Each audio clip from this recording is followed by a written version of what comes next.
Hello guys. तो guys आज हम कंपैरेटिव स्टडी करेंगे bryophyta, pteridophyta, gymnosperm and angiosperm class का। ठीक, तो इन सब क्लासेस का हम आज कंपैरेटिव स्टडी करेंगे। तो देखिए बहुत ही आसान तरीके से करेंगे और इसके बाद क्या होगा, इसके बाद ये कि आप एनसीईआरटी से छुटकारा पा जाएंगे। क्योंकि देखिए इसमें जितनी भी सारी इंपॉर्टेंट प्रॉपर्टीज है, टॉप 10 प्रॉपर्टीज सबकी एक साथ एक चार्ट के थ्रू हमने इसमें करवा दिया है आपको। तो बस चलिए लास्ट तक आपको वीडियो को देखना है। तो चलिए शुरू करते हैं। पहले दोस्तों ये देख लेते हैं नेचर ऑफ स्पोर्ट्स, यानी कि कौन से क्लास में किस टाइप के स्पोर्ट्स पाए जाते हैं। तो आप बेफिक्र हो जाइए, बस ब्रायोफाइटा ही ऐसा है जिसमें होमोस्पोरस पाया जाता है और बाकी सब में हेटेरोस्पोरस पाया जाता है। और ध्यान दीजिए इस पे टेरिडोफाइटा पे। जो टेरिडोफाइटा दोस्तों होता है ना, टेरिडोफाइटा, उसमें दोनों टाइप्स के स्पोर्ट्स पाए जा सकते हैं, होमोस्पोरस एंड हेटेरोस्पोरस। देखिए टेरिडोफाइटा में होता क्या है, दो ऐसे प्लांट पाए जाते हैं टेरिडोफाइटा क्लास के अंदर जिनका नाम है सैल्विया एंड सैलेजिनेला।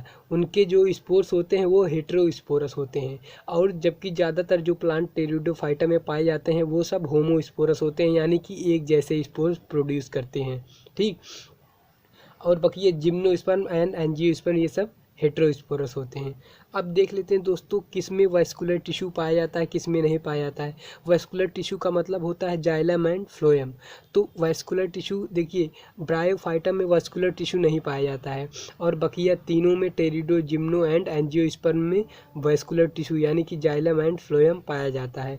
ये चीज़ आपको ध्यान रखना है। अब देखिए अगला पॉइंट क्या है कि true roots, stem and leaves किस में पाया जाता है। ठीक, true roots, stem and leaves.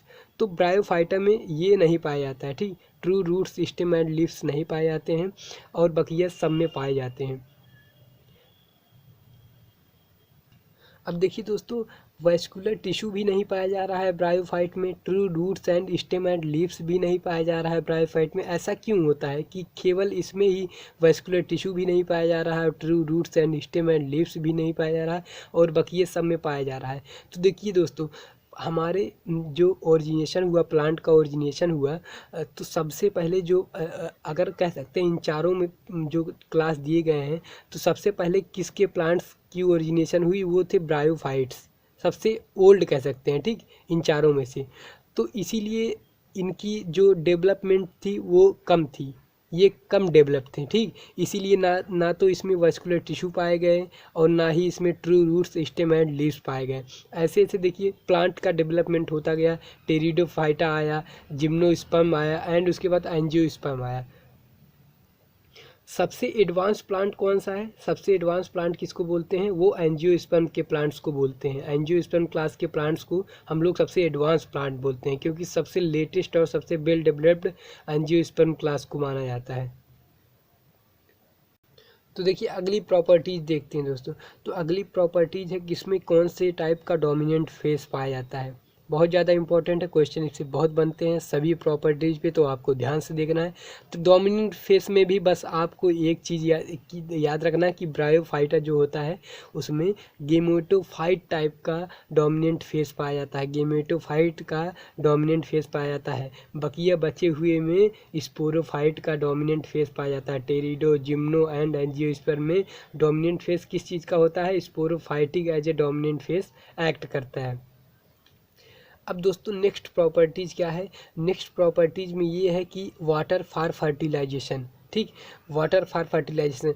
तो अब जो चारों क्लास ऊपर दिए गए ना, तो उसमें ये देखना है कि किस किस के जो प्लांट्स हैं उनको फर्टिलाइजेशन के लिए वाटर की ज़रूरत पड़ती है। तो केवल ब्रायोफाइटा एंड टेरिडोफाइटा के जो प्लांट्स होते हैं ना, उनको फर्टिलाइजेशन के लिए वाटर की ज़रूरत पड़ती है, वाटर नेसेसरी है। ब्रायोफाइटा और टेरिडोफाइटा को वाटर नेसेसरी है for their fertilisation. Bakiya gymnosperm and angiosperm को कोई ज़रूरत नहीं होती है वाटर की फॉर द फर्टिलाइजेशन। ठीक, इतना हो गया। तो चलिए आगे बढ़ते हैं। अब बात करते हैं सीड एंड इट्स कवरिंग। अब सबकी सीड देखेंगे किस में सीड पाया जाता है, और अगर सीड पाया जाता है तो उसमें कवरिंग पाई जाती है कि नहीं। तो देखते हैं ब्रायोफाइटा में सीड नहीं पाया जाता है। ठीक, तो कवरिंग तो पाई नहीं जाएगी जब सीड ही नहीं पाई जा रही। टेरिडोफाइटा में भी सीड नहीं पाई जाती है। जिम्नोस्पर्म में सीड पाई जाती है लेकिन नेकेड सीड पाई जाती है, यानी कि उस पर कवरिंग नहीं पाई जाती सीड के ऊपर। बाकी ये बात करते हैं एंजियोस्पर्म। ये सबसे वेल डेवलप्ड, हमने बताया था आपको कि इसके जो क्लास के प्लांट्स होते हैं वो सबसे ज़्यादा वेल डेवलप्ड होते हैं, इसीलिए इसके सीड जो होते हैं वो विद कवरिंग होते हैं। ठीक, कवरिंग पाई जाती है एंजियोस्पर्म के सीड के ऊपर। आगे बात करते हैं किस किस में फ्लावर्स पाए जाते हैं। तो बस इसमें कोई टेंशन नहीं लेना है, वो तो आप सबको पता होगा कि केवल एंजियोस्पर्म ही ऐसे क्लास के प्लांट्स हैं। नहीं, एंजियोस्पर्म के अंदर ही जितने प्लांट्स आते हैं बस उनमें फ्लावर्स पाए जाते हैं। बकिया ब्रायोफाइटा, टेरिडोफाइटा, जिम्नोस्पर्म के अंदर जितने भी प्लांट पाए जाते हैं किसी में भी फ्लावर नहीं पाया जाता है, किसी में भी फ्लावर नहीं पाया जाता, केवल और केवल एंजियोस्पर्म में फ्लावर पाए जाते हैं। अब बात करते हैं दोस्तों प्लॉइडी की, कि किसके प्लांट बॉडी किस टाइप के प्लॉइडी शो करते हैं। ठीक, तो देखिए ब्रायोफाइटा जो होता है उसका जो ब्रायोफाइटा के अंदर जितने भी प्लांट आते हैं ना वो सभी प्लांट हाइप्लॉइड टाइप के होते हैं। किस टाइप के होते हैं? ब्रायोफाइट में जितने भी प्लांट्स पाए जाते हैं वो सभी हाइप्लॉइड टाइप के होते हैं।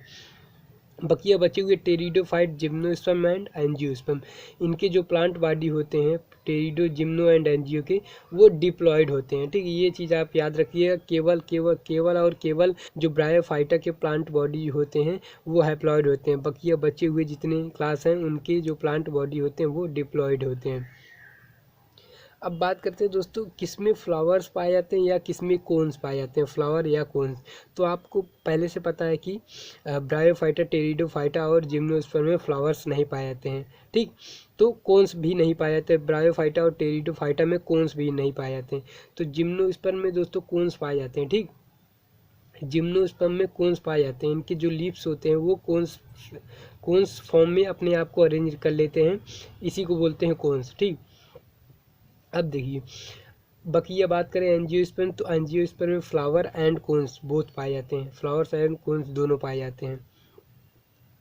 अब लास्ट सबसे टॉप 10 लास्ट वाली जो 10th प्रॉपर्टीज है, कैरेक्टर है, वो है कि motile and non motile gametes, यानी कि कौन से क्लास में किस टाइप के गेमेट्स पाए जाते हैं, मोटाइल गेमेट्स पाए जाते हैं कि नॉन मोटाइल गेमेट्स पाए जाते हैं। तो चलिए इसको भी देख लेते हैं। तो देखिए ब्रायोफाइटा, टेरिडोफाइटा जो होते हैं उन दोनों में मोटाइल गेमेट्स पाए जाते हैं। ठीक, ब्रायोफाइटा एंड टेरिडोफाइट्स जो होते हैं उनमें जो गेमेट्स पाए जाते हैं वो मोटाइल टाइप के होते हैं, मूवेबल होते हैं। जबकि जो जिम्नोस्पर्म एंड एंजियोस्पर्म होते हैं उन दोनों के जो गेमेट्स होते हैं वो नॉन मोटाइल होते हैं। तो देखिए कितना आसानी से हमने 10 प्रॉपर्टी सबकी डिस्कस कर ली। ब्रायो, एक काम करिए आप स्क्रीनशॉट ले लीजिएगा और 1-2 बार इसको आप रिवाइज करेंगे अपने आप से, तो आपको क्या होगा, आसानी से पूरी प्रॉपर्टी क्या होगी आसानी से याद रहे। तो दोस्तों वीडियो अच्छा लगा हो तो प्लीज़ चैनल को सब्सक्राइब ज़रूर करिएगा। मिलते हैं नेक्स्ट वीडियो के साथ। Thank you so much.